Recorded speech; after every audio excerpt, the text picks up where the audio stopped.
Olá, sou Bruno Hoffman e esta é mais uma edição da De Olho no Poder. Os fatos e personagens da política de São Paulo e do Brasil pela visão da reportagem da Gazeta. E hoje estamos aqui com o advogado Bruno Camargo Silva, que vai falar sobre a lei de licitações. Tudo bem, Bruno? Muito bem, obrigado. Obrigado pelo convite. Um prazer estar aqui com vocês. E para entrevistar junto o Bruno, junto com a gente, está o coordenador de novos projetos da Gazeta, Daniel Vilaça. Fala, Bruno, tudo bem? É um prazer aqui fazer parte dessa bancada aí para falar sobre um tema tão importante. E vamos ler aqui que o currículo do nosso entrevistado é longo, deixa eu pôr o óculos. Bruno Camargo Silva, ele é advogado, sócio da Camargo Silva Consultoria, professor de Direito Empresarial e Processual, jornalista, palestrante, articulista, inclusive tem uma coluna aqui na Gazeta de São Paulo, mestrando em Direito pela Universidade Europeia do Atlântico de Santander, na Espanha, e especialista em Direito Processual pela PUC Minas. E veio aqui falar hoje sobre a nova Lei de Licitações, número 14133 de 2021. Eu queria que o senhor explicasse o que é essa nova Lei de Licitações e como impacta a publicação legal no Brasil. Bem, essa nova lei, que já nem é tão nova mais, né, ela entrou em vigor em 2021, porém, nós tivemos um período de transição, já que convivemos muito com a Lei 8666, muito conhecida, que regulamenta todo o processo de contratação, e eu prefiro usar a expressão com o dinheiro do povo. Quando a gente fala de licitação, nada mais é do que compra com o dinheiro do povo. E essa lei, agora, a partir de janeiro de 2024, vai ser a única a vigorar no nosso país. Enquanto a nova lei está aqui nesse momento de transição, a gente, obviamente, tem que se preocupar com alguns pontos elementares. Alguns que a gente já, conversando aqui nos bastidores, mencionamos, que é o fim de algumas modalidades de licitação e a inserção de uma nova modalidade. E em relação à publicidade legal, a notícia é muito boa, porque nós teremos, na nova lei de licitações, um reforço disso. E quanto mais transparente é a compra pública, melhor para o nosso bolso, para o dinheiro do povo. E a gente vai falar mais um pouquinho sobre isso daqui a pouco. Mas, ou seja, só para antes de passar para o Daniel, quanto mais publicidade houver sobre as compras públicas, melhor. Um dos pilares da boa governança é a publicidade. Então, quanto mais transparente for a compra, melhor é, inclusive para o resultado da licitação. Já que quanto mais você divulga, mais concorrentes você atrai para o certame. E ampliar a concorrência traz como uma consequência lógica a queda do preço final. Então, esse é um elemento muito importante que prevaleceu na nova lei de licitações e agora, inclusive, estendida a todas as modalidades de licitação. Antes nós tínhamos uma ressalva, né, Daniel? Importante a gente mencionar aí essa ressalva que as compras dos pregões só eram divulgadas para aquelas vultuosas, aquelas compras de maior volume. E isso era muito subjetivo, porque o que é maior volume, o que é uma compra vultuosa, isso vai depender do município, né, do órgão licitante. Subjetivo. Extremamente subjetivo. Agora não. Agora toda compra pública, quaisquer que seja a modalidade, ela vai ser publicada em jornais, no PNCP e em jornais oficiais e também jornais diários de grande circulação. Daniel. É um tema importante, né? Porque, como o doutor Bruno falou, na lei de pregões, né, que acaba esse ano, você tinha esse caso do vulto. Nessa nova lei, que a partir de janeiro ela entra definitivamente, tanto faz, pode ser, se você fizer uma contratação de R$10, né, doutor Bruno, ou até 1 milhão, 2 milhões, não importa. Se for R$10 que você for fazer fazer uma licitação de R$10, que seja, você é obrigado a fazer um aviso de licitação, publicar e tornar público isso que você quer comprar, né? Acho que é um avanço aí nessa nova lei. O importante também, talvez, citar, né, doutor Bruno, o que muda? A gente está em fase de transição. Esse ano aí, 2023, é uma fase que o órgão público ele pode estar usando, né, o gestor ele pode estar usando diversas leis, né? O que muda? 2024 acaba isso, né? A partir de 2024, somente uma lei, a nova lei de licitações pode ser usada. É isso, né? É isso aí. Nós temos ainda que conviver até dia 29, né, de dezembro desse ano, de conviver com a 8666, com a 10520, que você citou aí, a lei dos pregões, e também com aquela lei que regulamenta o regime diferenciado de contratações. Agora, a partir de janeiro, vem só a 14133 para universalizar, as compras. Então, todo o órgão da administração pública, que obviamente está submetido à lei de licitações, vai usar a 14.133. Lembrando que era para ela ter entrado em vigor, né, como única fonte para licitações em abril desse ano. Sim. Foi prorrogada a vigência das leis anteriores até que a administração pública tenha mais familiaridade com essa nova lei, com a 14.133. E aí o prazo acaba agora, né? Então, foi dado um prazo maior, na verdade ela era para entrar, se eu não me engano, no começo desse ano, ela como definitiva, né? E aí agora foi estendido um prazo maior através de um decreto, né? Numa lei complementar, né? Uma lei complementar. E aí esse prazo acaba, né? Tentaram ampliar um tempo a mais, né?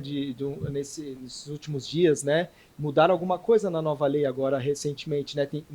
Em um desses pontos seria ampliar um pouco mais esse prazo, né? De utilizar as outras leis, né? E a lei atual, mas isso não deu certo. Então, a partir de janeiro, realmente entra somente a nova lei, correto? O movimento municipalista que conseguiu postergar aí a vigência das leis anteriores, ele é muito forte, é um movimento muito forte, e argumentou que não tiveram tempo hábil para capacitar os servidores. Realmente é uma situação difícil. Se a gente pensar na estrutura da administração pública hoje, é difícil a gente assimilar que a capacitação vai acontecer em tempo recorde. Mas se pensarmos aqui que foram 2 anos de transição, mais esses de abril para cá, me ajuda com mais 8 meses aí de abril para cá, nós temos aí 2 anos e 8 meses para capacitar, eu acho que é o suficiente. Tanto que agora a gente está vivendo um boom de licitações, porque ainda nesse momento, nesse mês, a gente pode usar as leis anteriores. Então, muitos órgãos públicos que não se capacitaram estão ainda licitando pela Lei 8666. Estão correndo atrás, né? Isso é importante até porque o TCU já alertou para esse ponto. Inclusive, órgãos federais estão usando pouco a Lei 14.133 de 2021, a nova lei de licitações, o que também acende aí uma luzinha de preocupação nossa e faz a gente levantar a antena, porque nós imaginamos que a estrutura da administração pública federal permite que a capacitação seja melhor e mais avançada, né? Já diferente de pequenos órgãos da administração pública, municípios pequenos e por aí. Doutor Bruno, o que muda na nova lei? Quais são as modalidades que caem? O carta convite cai, carta convite, TP cai, tomada de preço. Essas caem. Importante deixar claro os tópicos, né, do que cai, do que é mais importante. Cai a tomada de preço, né, que é uma modalidade que não tinha muita controvérsia, caiu, e cai também a carta convite. Essa sim era controvertida. É bom a gente citar o que seria isso, né? Para quem não entende, o tomada de claro. Preço seria uma modalidade, né, de envelopes fechados. Aí o licitante vai na prefeitura, vai no órgão público, as pessoas interessadas no horário marcado, né? E aí com o envelope fechado de preço e de documento. Abre-se o documento e depois abre-se o preço. E não tem disputa de preço. Na verdade, é o menor preço que der na mesa é o que levou. Né? Isso para TP, se eu não me engano. Para carta convite, já a prefeitura chama algumas pessoas interessadas, onde tinha mais rolo aí, né? Onde tinha a mutreta, estava mais ou menos aí na carta convite, né? Era muito controvertida por causa disso, porque o não tinha divulgação, né? Não era obrigado a publicar. Ninguém sabia o preço do outro, assim. Na carta convite... O ideal é que não, né? Sim. O ideal é que não soubesse. Sim. Mas tem muitos casos de fraude contra a administração, fraudes em processos licitatórios, e aí você ia verificar a modalidade, era a carta convite. Tivemos um escândalo recente aí em Ribeirão Preto que foi deflagrada uma operação lá da Polícia Civil que verificaram que a maioria dos casos em que aconteciam os direcionamentos de resultado era a carta convite. Inclusive, falar em direcionamento de resultado, essa expressão ela foi usada pelo Gilmar Mendes quando decidiu aí pela obrigatoriedade de publicar os atos oficiais que envolvem licitações, porque na concepção dele, e segundo consta na decisão, quando não há divulgação do ato, você tem a facilidade de direcionar resultado. E a carta convite não exigia que fosse publicada o procedimento de compra, licitação, o aviso de licitação, exatamente. O que nós chamamos hoje na nova lei de extrato de edital. Né? Então, como não exigia essa divulgação, você não atraía concorrentes diversificados e Você não ficava ali ampliava, só né, a a audiência escolha. de... Exatamente, você ficava à escolha do órgão público que ia participar. Então era uma modalidade muito controvertida. Era para os amigos mais, né? Para os mais... Tinha essa polêmica aí. Na nova lei acaba a carta Na convite. nova lei acaba a carta convite e vem como novidade o diálogo competitivo, né, em que se estabelece um diálogo entre os concorrentes para chegar ali ao melhor, a melhor ferramenta de compra, a característica dessa compra, a definição dos elementos para essa compra ser realizada. É uma modalidade que eu quero ver na prática ela funcionar melhor aí, para ver se vai pegar. Né? O senhor acredita que essa nova lei vai trazer uma economia expressiva para os órgãos públicos? Então, a expectativa é essa. Não só minha, mas como os meus colegas que operam nesse universo de licitações, é que vai trazer uma economia sim. Eu acho que a economia ela passa, e me perdoem voltar a esse tema, mas ela passa muito pela divulgação. Aquela lógica, né, de que aquele ditado, aquela máxima de que se você não é visto, não é lembrado, né? Ou se você quer vender, você tem que anunciar ao máximo, né? Então a administração pública ela tem que fazer isso. Se ela divulga massivamente o procedimento de compra, cai naquela situação que eu coloquei aqui no comecinho do nosso bate-papo. Aumenta a concorrência. Você aumenta a concorrência. Então eu acho que para aumentar a concorrência, essencialmente, a gente tem que ter eficácia na divulgação. E aí, a gente pode até ter, eu tendo a liberdade aqui com vocês de entrar num tópico, Daniel, que é o PNCP. Uhum. O PNCP, que é o Portal Nacional de Contratações Públicas, é o responsável por garantir essa divulgação, por exemplo, no ambiente digital. Só que o TCU já pediu esclarecimentos aí pelo comitê que trabalha com o PNCP, porque ele não está funcionando. Por bem, não vai ser a única ferramenta de divulgação. Uhum. Então, o Portal Nacional de Contratações Públicas vai funcionar como um acessório dessa divulgação, junto do quê? Da mídia convencional, dos veículos tradicionais de comunicação. Então, nós temos os diários oficiais e os jornais privados, né, os jornais de grande circulação, impressos e editados por empresas jornalísticas. Uhum. Porque também nós temos um problema aí, um ponto também delicado, que são associações se passando por empresas jornalísticas, né, querendo fazer, às vezes, de empresas jornalísticas, e não são. Não são. Vendendo publicidade, não podem. Então, a gente tem muitos pontos que podemos agora avançar, temos segurança para avançar, ou uma pseudo-segurança, porque o nosso Congresso Nacional, infelizmente, não traz a segurança jurídica que a gente precisa para trabalhar a longo prazo com uma norma, mas eu acho que através das associações aí que trabalham conosco, né, a Abralegal, né, a nível nacional, a Legal, a NJ e outras tantas associações, aí a gente consegue minar aí tentativas de bloquear aí esse universo das publicações oficiais. O senhor acredita que há pressão, então, de políticos de momento em relação a esse tema, a publicidade legal, a lei de licitações? Então, essa lei ela pode deixar uma segurança maior, vai dar uma segurança maior. A expectativa é essa. Do que desejos momentâneos. Assim. Exatamente, a expectativa é essa, porque como, né, essa lei ela teve vetos que recaíram sobre a publicidade legal e esses vetos foram combatidos, hoje eu acho que esse tema ele já foi tão desgastado no Congresso Nacional que ele não volta à pauta tão facilmente. Não tem sentido. Acho que foi também foi o que o Congresso alertou, né, a importância, né, na derrubada dos vetos, da importância de dar publicidade ao ato, né? Então, manter essa publicidade na nova lei de licitações. Então, acho que foi uma resposta muito forte dos parlamentares sobre a importância dessa transparência, né, na nova lei de licitações. Hoje, na nova lei, ela pede, né, que você publique no PNCP, né, que é o Portal Nacional das Contratações Públicas, mas também utilize outros veículos, né, oficiais e privados para fazer essa transparência, né? Isso já era uma exigência da 866, né? Até usar carros de som, estimular ainda mais a divulgação. Isso se mantém na nova lei. Isso aí é fundamental, né? A gente acredita ser uma peça fundamental aí de transparência, né?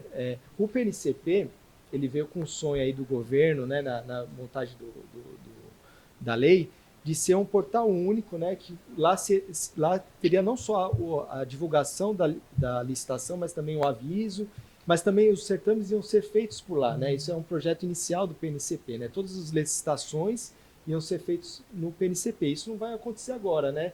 Mas eu acho que seria um processo, talvez lá a longo prazo, a médio e longo prazo, aí, talvez do governo, né? Trazer todas as contratações serem feitas por lá, né? Através dos pregões, né? Eu vejo isso como...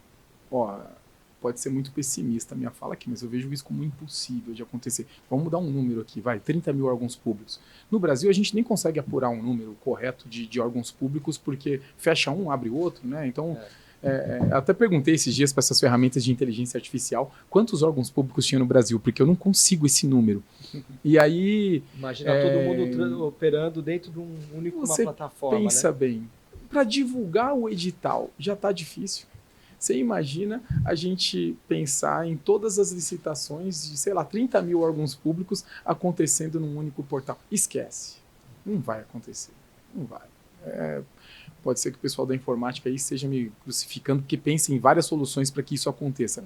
Mas se a gente for olhar aí o serviço público online, não temos grandes avanços. Nem em nível estadual?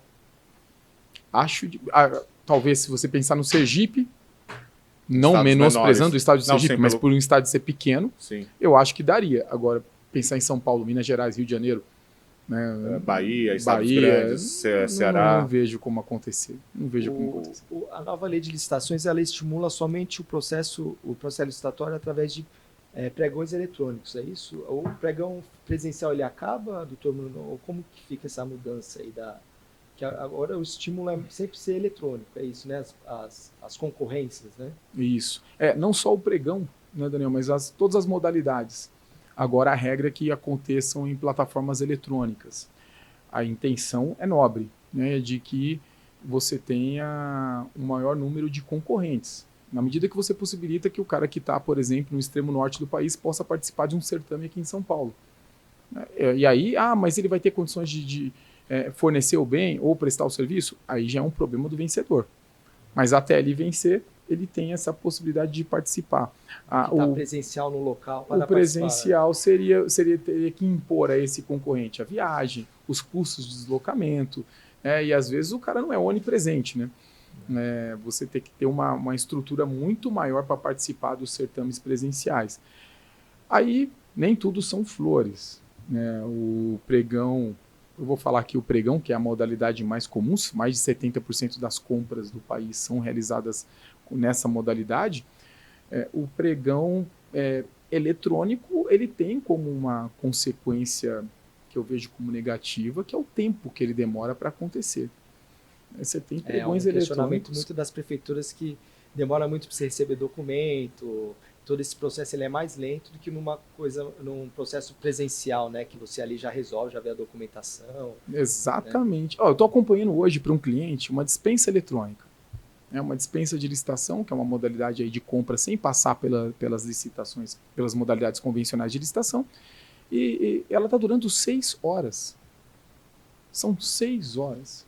Depois disso, ainda tem a possibilidade de ter alguma impugnação do resultado. E isso pode estender por dias.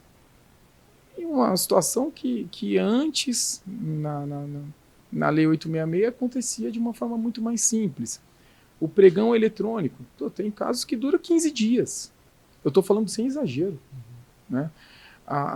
Já no presencial, você resolvia no mesmo dia, em poucas horas.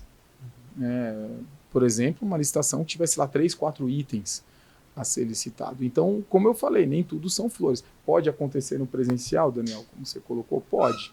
Mas aí precisa ter uma justificativa plausível. O órgão da administração que elegeu aí a via presencial, a forma presencial para fazer o pregão, tem que explicar o porquê, né, dessa escolha e ainda garantir que seja transmitida esse procedimento aí, uma transmissão online desse procedimento de compra. Então, não é tão simples mais acontecer pela forma presencial. O que eu acho hoje, nessa nova lei, nós temos ali muito firme os princípios. Né? Os princípios estão bem calcados nessa nova lei de licitações. E aí o princípio da celeridade talvez possa trazer um panorama diferente para algumas. Celeridade. Exatamente, celeridade. Em nome da celeridade, você eventualmente abrir mão de um processo eletrônico. Isso é um tema para debate aí. Eu acho que talvez num futuro próximo a gente tenha maturidade para discutir isso, porque eu acho, do ponto de vista concorrencial, eletrônico melhor. Mas do aspecto da celeridade, ele é prejudicial. Pela sua experiência, doutor, essa lei ela é a melhor que a gente podia ter nesse momento? Ou ainda há ajustes? Haveria ajustes? A gente tem uma mania no Brasil, né? A lei entra em vigor e nós, às vezes, já queremos ali esperar um resultado imediato dela. Que ela já traga um resultado já magnânimo e imediato. Eu acho que nós temos que experimentar a lei.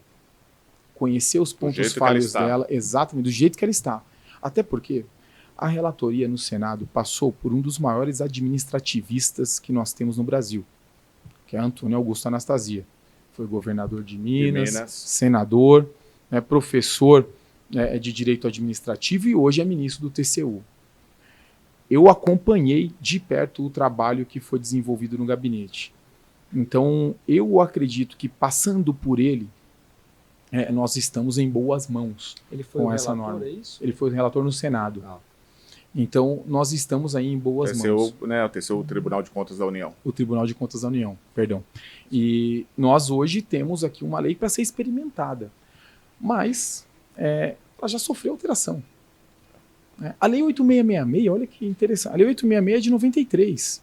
Em 95, ou seja, o projeto que trouxe como consequência a 1433, ele é de 95. A lei vigorou por 2 anos e já estavam em 95 querendo alterar ela de forma substancial. Ela sofreu diversas modificações na Virou uma coxa de 866. retalhos. É um problema. Aí a gente deixa de ter, por exemplo, uma Constituição para ter um folhetim.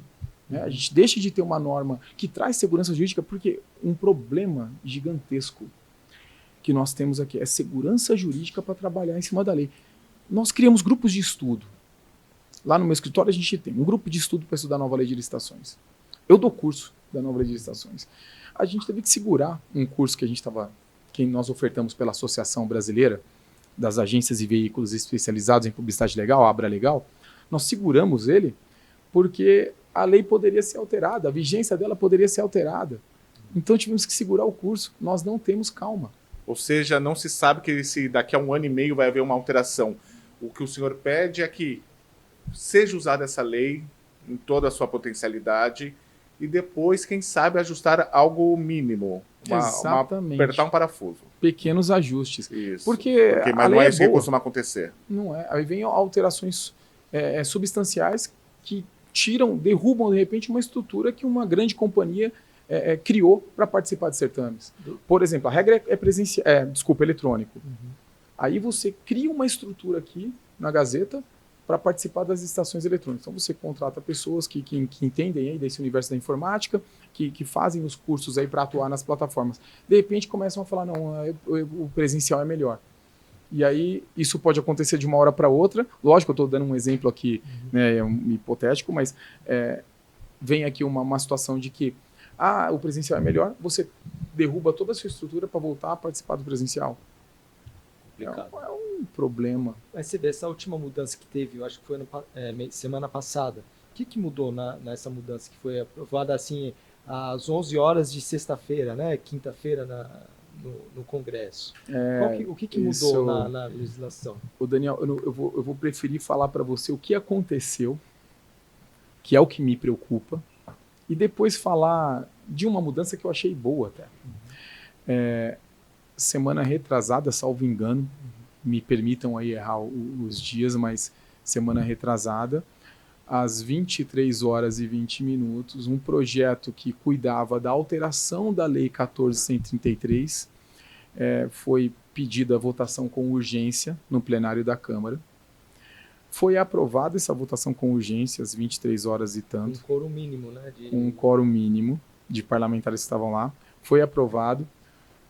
Votaram, ou seja, quando aprova o regime de urgência, dispensa a análise dessas alterações pelas comissões. Ou seja, não teve debate em torno da lei. E foi direto para plenário. Foi direto para plenário e aprovou.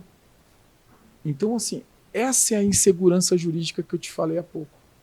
É esse o medo de nós que trabalhamos aqui com a lei de licitações e tantas outras normas. É essa insegurança que nós temos quando eu falo, olha, há o risco de ser alterado. Essa potencialidade de alteração que nos deixa inseguros para trabalhar com a norma a longo prazo. A gente tem que trabalhar a curto prazo. Então, toda a sua estrutura, planejamento, quando há uma nova lei, ela é a curto prazo. E aí, alterou a lei. Uma das alterações, a outra é muito polêmica, mas uma das alterações foram dois pontos mais gritantes. Né? Uma das alterações foi boa, porque permite a adesão à ata de registros de preços que nós chamamos de verticalizada. O município pode aderir a uma ata do Estado, né? O Estado aderir do município, o município, entre municípios pode ter adesão. Então, pode ser horizontal. O governo do Estado pode fazer uma licitação e os municípios podem aderir, entrar nesse exatamente. contrato. É interessante. Esse é um tema interessante, daí a gente pode dar sugestão para o próximo debate, que é uma ferramenta boa para economizar nas licitações. O senhor disse que pode ser vertical também entre municípios. Pode ser horizontal também. Então, esse era um reclame. Né? Consórcio seria? Consórcios também. O consórcio faz uma licitação, aí vários municípios aderem ao registro de preços. Né? Mas então foi uma mudança boa. Boa. Tem uma outra mais polêmica que envolve aí a contratação de obras e serviços de engenharia de até 1.500.000, que isso causa uma polêmica. Há uma expectativa da comunidade jurídica para que o presidente Lula vete, né, esse dispositivo, mas o que me preocupa foi como aconteceu. Eu acho que isso aí tem tudo a ver com o seu quadro, né, com o tema aqui, de olho no poder. Né? Como que as pessoas que trabalham, os legisladores que cuidam da execução, né, da implantação das normas nesse país, atuam. A que interesse que atendeu para que uma norma fosse alterada às 23 horas e 20 e tantos minutos da noite, sem debate. Independente de ser bom ou ruim, O né? rito seria passar nas comissões para ter uma discussão no debate. Depois das comissões e ir para plenário. Esse seria o rito. Ou que passasse pelas comissões e depois fosse, né, a sanção, mas que passasse pelas comissões para ter debate. Um deputado do Novo, me fugiu o nome dele aqui, eu até coloquei nas minhas redes sociais aí o nome dele, a fala dele, ele estava indignado. Do Novo. Indignado, do Partido Novo de Santa Catarina. Não, o Poit aqui de São Paulo, né? Não foi. Um deputado do Novo de Santa Catarina. Ele estava indignado. Ele falou, alguém leu? Ninguém teve tempo de ler. Ele falou, eu não li. Aí ele até comenta assim, poxa, uma deputada, colega, vem me perguntar desse projeto. E ele falou assim, eu sou do CDF, pô, eu leio tudo, eu estudo tudo. Esse aqui, ele falou, eu não li. Então isso é muito preocupante, é o que hoje abala a comunidade jurídica quando você vai trabalhar uma norma a médio e longo prazo. Gilson Marques. O deputado do Novo. Isso, lá de Santa Catarina. Ele se revoltou, e aí muitos aí no nosso meio de licitações, né, dos advogados que atuam nessa área, consultores, todos chamaram a atenção para essa fala dele, muitos replicaram em redes sociais aí a fala dele, porque assustou. Como é que você se estrutura, sendo que amanhã pode mudar? Isso não pode acontecer. Doutor Bruno, vamos fazer uma rápida pincelada aí sobre os temas que eu acho importante aí para a gente deixar claro para o telespectador, né? Quais são os municípios que não precisam se adaptar ao PNCP, né, ao Portal Nacional de Contratações Públicas, no ano que vem? Tem uma modalidade que são os menores, não precisam ainda se adaptar. Certo? Até 20 mil habitantes, né? Mas o ideal é que já corram atrás dessa adaptação. Eles têm um prazo maior, é isso? Para se adaptar? Eles têm um prazo maior. Até 2027? Tá. se eu não me engano, em 2027. Mas isso não impede também que ele faça suas Que ele já publicações faça- dos seus status de edital, seus avisos de licitações, né? O que eles alegam é que, qual que é a ideia do PNCP? Ele tem uma interligação aí com o portal de transparência do órgão público. Então eu lancei lá no portal de transparência o aviso de licitação e o edital, ele automaticamente já ir para o PNCP, ter essa integração. Então os órgãos menores alegam que isso é difícil para eles, né? Essa estrutura de TI e fazer essa adaptação no portal da transparência, no site da administração pública, é mais difícil. Então aqueles até 20 mil habitantes tiveram aí essa ressalva para um prazo Pra se maior para organizarem fazer E- utilizar o PNCP. Que já não é tão, né? Já não Redondo. não é tão. Um portal que há pouco o TCU alertou aí para as falhas Sim. dele. Eu acho que ele também é um destaque aí para os tribunais de contas avaliarem os portais de transparência dos municípios, né? A gente vê menos transparência, não mais transparência, né? O portal de transparência dos municípios, das prefeituras, a ideia é dar transparência, né? O cidadão chegar lá e conseguir, a gente vê que tem muitos camuflados, né? Não existe uma regra clara, tem que ter o selo no topo do site, tem que estar disponível isso. Então a gente vê que às vezes os próprios tribunais de contas fazem uma fiscalização e apontam falhas graves aí, né, de transparência no portal desses municípios, né? Então acho que aí fica uma dica aí, né, de uma ação, padronizar essa transparência, né, esses portais, né, que não existe hoje uma padronização, né? Não existe. Aí cada um faz do seu jeito. Aí quando o cidadão ou o interessado tem a intenção de procurar o conteúdo, cada portal está de um jeito, ele não sabe aonde clicar, Onde os achar, botões, né? tudo. E aí nós temos um dado interessante, né? Foi pouco mais de 51% a média de transparência dos órgãos públicos avaliados aí pela Atricom, né? Que é a Associação dos Membros dos Tribunais de Contas, nesse congresso aí que teve em novembro. Baixo, né? Pouco mais de 51%. E olha, eu vou te falar, isso é média. Essa média foi elevada por alguns órgãos que têm aí uma transparência mais forte, o Ministério Público, né, os tribunais. Mas eu acho que se fossem avaliar só os municípios, eu arrisco dizer, e me perdoem se eu estiver sendo leviano, mas que está na casa dos 30%. Uma falha para mim dessa medição é não considerar o que é divulgado em veículos de comunicação. Então, temos aí um problema a lidar, que é a transparência da administração pública. Essa lei, ela veio reforçar essa transparência na medida que ela impõe à administração pública que se publique, independente da modalidade de licitação, independente do valor licitado. Como você falou aí no comecinho, né, do nosso bate-papo aqui. Se for R$10, vai ter que publicar, né? Lógico, um exemplo aqui mais gritante, mas é isso. Então, eu acredito muito nessa nova lei, por isso que eu acho, Bruno, que a gente tem que experimentar a lei funcionando para ver onde ela é boa e onde não é. Antes é muito Todo temerário. mundo abrir essa lei e confiar que ela vai durar pelo menos por um tempo, do jeito que ela está. Vai cristalizar ela por um período confiável. Deus te ouça. As publicações, os avisos de publicações, avisos de licitações, o órgão público precisa publicar no Diário Oficial da União, né, no Diário Oficial do Estado, do município, é isso? A nível oficial, correto? E a nível privado, até o final desse ano, em jornal privado de grande circulação local, né? E estadual nacional, esse mantém. Na verdade, a escolha do Diário Oficial vai ficar atrelada à origem da verba. Perfeito. Então, se você tem lá... Todos vão no PNCP. Uhum. Todos vão no PNCP. Fora o edital, que você precisa pôr no PNCP o edital na sua edital na íntegra. Você precisa publicar o aviso de licitação, Isso. chamando para essa licitação no PNCP. Todos vão no PNCP. E também em jornal diário de grande circulação em nível estadual ou nacional. Uhum. E por que a gente tem a cautela de falar em nível estadual ou nacional? Porque o jornal de grande circulação local tem a vigência que termina, né? Tem um prazo para acabar essa exigência, que é 31/12/2023.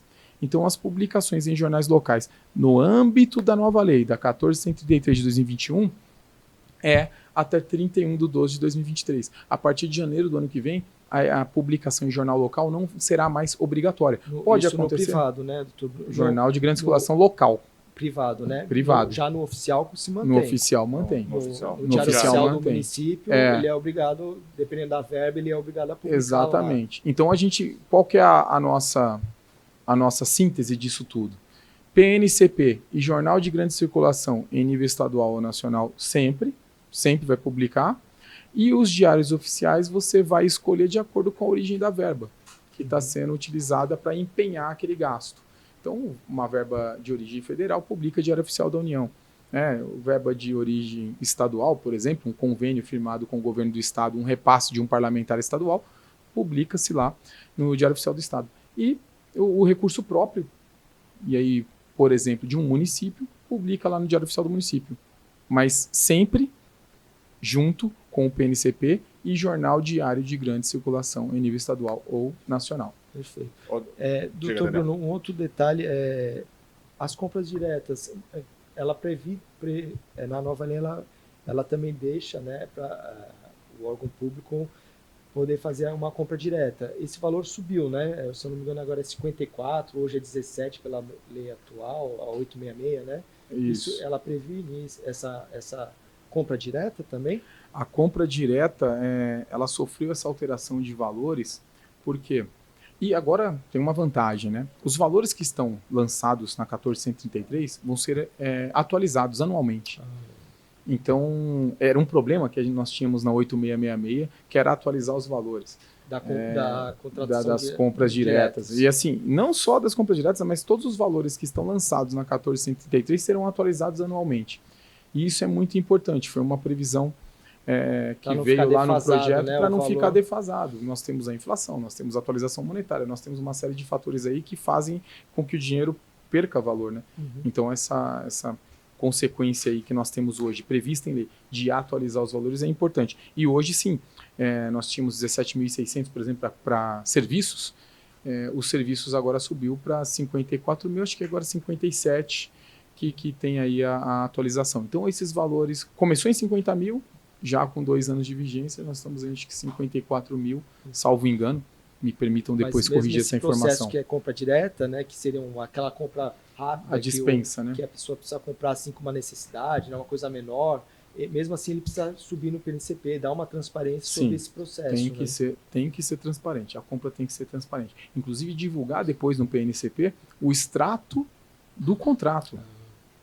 Que é onde nós verificamos algumas situações que aconteceu num passado recente, e aí, mais uma vez, eu chamo a atenção para a importância da transparência, que foi, lembra aí os shows dos sertanejos? Em cidades pequenas, em cidades menores, a custos exorbitantes? 1,5 milhão, 800 mil. Graças à publicação do extrato do contrato, que nós vimos lá na Teolândia, na Bahia, se eu não me engano, a contratação do show do Gustavo Lima, a pouco mais de quase 800 mil reais, e uma cidade que tinha sofrido com enchentes num período um pouco anterior.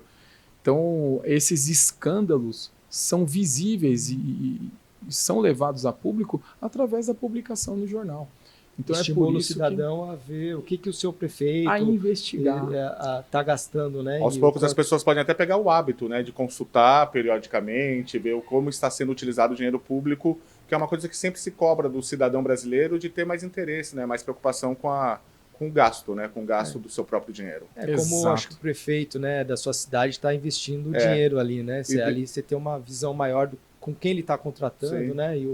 E o por quanto está contratando, né? Acho que em casa a gente faz isso, né? A gente não contrata, a gente pechincha, né? Vai atrás, vê o que é melhor e custo, né? Isso. Só que tem que parecer simples isso, né, para o cidadão. Ele não pode parecer muito fazer uma super conta para entender alguma coisa. Tem que ser uma informação clara, entendível, né? Estimular, né? O cidadão a ir buscar também, né? Ter fácil acesso, né, a essas informações. Acho que esse seria o ponto mais Por falar em ser inteligível, você ajudou a fazer essa cartilha, como fazer as suas publicações de forma correta. Com a ANJ, né, Associação Nacional de Jornais, com o apoio da Abra Legal, o senhor deu a consultoria sobre... Deixa eu mostrar aqui mostrar na câmera. O senhor é um dos consultados para a elaboração dessa cartilha? Eu tive a honra de fazer parte desse trabalho aqui. O Daniel se debruçou nele, né? E nós trabalhamos aqui com o intuito único e objetivo, né, Daniel? de toda a informação que consta nessa cartilha, ela está fundamentada em lei. Então, quando nós falamos aqui, olha, como fazer suas publicações de forma correta, tudo o que nós indicamos nessa cartilha tem um fundamento legal. O que nós pedimos com isso aí? Pela lei, né? Nós pedimos o quê? Que a administração pública cumpra a lei. É simples e objetivo. Que ela cumpra a norma. Então, hoje, nós temos, não só eu, né, mas aqui tem o trabalho do Dr. Júlio também, o Dr. Júlio Vinha, da NJ, né, o diretor de Relações Institucionais da NJ, que é um grande advogado nesse segmento. Ele também nos ajudou muito e nós conseguimos, eu acho que, chegar a um material leve, pequeno, objetivo. Quer colocar a câmera aqui que eu vou passar? Vira aí uma ferramenta, né? São 6 páginas. Isso aí a gente montou, né?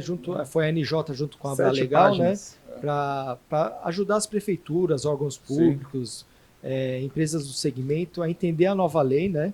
Essa é uma cartilha de 2023 bem didático, né? Isso. E 2024 ela vai ser atualizada, né? Então 2024 já vem uma nova versão com o que cai, né, doutor Bruno, aí da lei, o que mantém.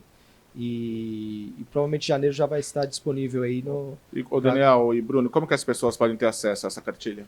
No site da NJ, eles já podem baixar. Esse arquivo está para download, né? Tá em PDF. Lembrando que essa é uma versão 2023. A versão 2024 ela já foi finalizada. Foi feito um webinário, também está disponível.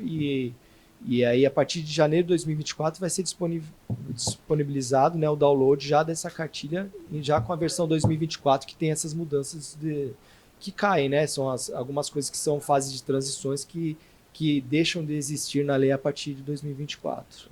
Acho que chama a atenção aqui, esse aqui é um trabalho que eu gostei bastante, que é esse gráfico, né? Nós desenvolvemos um gráfico aqui sobre onde publicar de acordo com a origem da verba. Então, é um material muito rico, eu acho que simples, objetivo, como você falou que tem que ser. Eu acho que a publicação, e aqui a gente está dando um enfoque à publicação, mas a publicação ela tem que ser isso para o cidadão, ela tem que ser simples, objetiva e que informe. Nós estamos também com o combate ao resumo do resumo, né? Informações ultra resumidas que o cidadão vai olhar ali, ou até o próprio interessado no certame, não vai conseguir ter... Nem tudo cabe num tweet, né? Exatamente. Exatamente. Então, assim, aqui é um by the book, né? A gente seguiu exatamente o que a lei manda para poder chegar a esse trabalho final aqui, que nós ficamos realmente muito satisfeitos. O resultado do webinário que a NJ promoveu em âmbito nacional foi muito bacana, foi uma adesão, tinha muitos órgãos públicos participando, pessoas que trabalham na administração pública dando exemplos de como faziam nos municípios, né? E nós ficamos muito contentes que nesse filtro aí que o pessoal fez, né? O pessoal que fez a moderação apresentou pra gente, tinha muitos que publicavam até além. E tá ok. Inclusive o TCU fala que se você extrapolar, né, o Tribunal de Contas da União, se você extrapolar os limites da lei quando você quer divulgar, melhor. O que não pode é você restringir, fazer menos, publicar menos. Aí é um revés. Acho que estamos indo para a reta final. Você quer falar mais alguma coisa, Daniel? Eu acho que ficou bastante claro, né? Claro, acho que a gente precisa depois marcar outras entrevistas, bate-papos, para a gente mostrar um pouco mais esse segmento de licitação. Acho que tem muitas empresas aqui que olham ainda, se interessam pelo segmento, mas não tem coragem de entrar. Eu acho que a gente talvez possa pensar aí no futuro, explicar como funciona como as pessoas possam entrar nesse meio, né, na piscina aí da licitação e começar a nadar junto aí, né? Acho que muitas têm medo de falar, prefeituras, órgãos públicos não pagam, tem dificuldade, que era uma coisa lá atrás, né? Que isso já vem mudando, né, ao longo dos anos aí, com as leis e responsabilidades, né? Eu acho que é um trabalho que a gente pode pensar aí para o futuro, né? A gente vai mostrar aí como funciona, né, essa parte de licitação para as pessoas mais leigas, né, que queiram participar. Né? Fica aí um convite. Opa, eu acho sensacional a ideia. A administração pública compra muito, gasta muito, e ela o faz até para fomentar a economia. Então, quando a administração pública ela compra do particular, ela gasta com o particular, ela tá criando ali um ambiente de manutenção da cadeia produtiva. E isso é importantíssimo. Papel importante até no setor privado, né? Exatamente, exatamente. Ela mantém a cadeia de empregos, ela mantém a roda da economia girando. Por quê? A administração pública ela precisa terceirizar as atividades dela. Ela precisa contratar, ela precisa de bens, ela precisa consumir. E ao consumir através de um processo ordenado que é a licitação, ela o faz de forma que possibilita a participação irrestrita de todos. E é uma dificuldade que muitas prefeituras têm de achar fornecedores, né? Às vezes tem segmentos que é muito difícil, porque as pessoas têm medo de entrar nesse ramo. Medo de fornecer.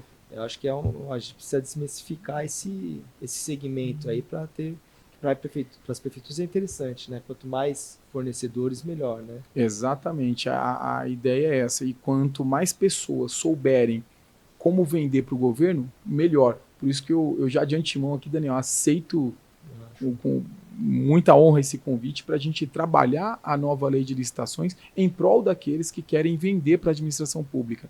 Eu acho que esse é um cenário que a gente precisa difundir mais. As pessoas precisam conhecer mais a lei e nada melhor do que um veículo de comunicação fazer isso, né? Que traz isso com credibilidade. É isso, doutor. Muito obrigado. Essa foi mais uma edição do podcast De Olho no Poder. Para ver as outras entrevistas com as principais lideranças políticas de São Paulo e do Brasil, acesse as nossas redes sociais, Instagram, o YouTube, o Twitter, o X, né, agora. Eu quero agradecer pela presença do jornalista, publicitário e coordenador de novos projetos da Gazeta, Daniel Vilaça. Obrigado. Muito obrigado. E agradecer ao Bruno Camargo Silva, vou abrir de novo o seu currículo aqui, que não é pouca coisa não, especialista na lei de licitações, advogado, sócio da Camargo Silva Consultoria, professor de Direito Empresarial e Processual, jornalista, palestrante, articulista, mestrando em Direito pela Universidade Europeia del Atlântico e especialista em Direito Processual pela PUC Minas. O senhor fica aqui em São Paulo, né? Em São Paulo e Minas. Em São Paulo e Minas, principalmente, baseado nos dois. Os dois estados aí, e Brasília também, rotineiramente. Isso, né? Eu quero agradecer pela presença, muito obrigado pelos esclarecimentos. Muito obrigado, um prazer estar aqui com vocês. Até a próxima. Até a próxima, um abraço a todos e tchau!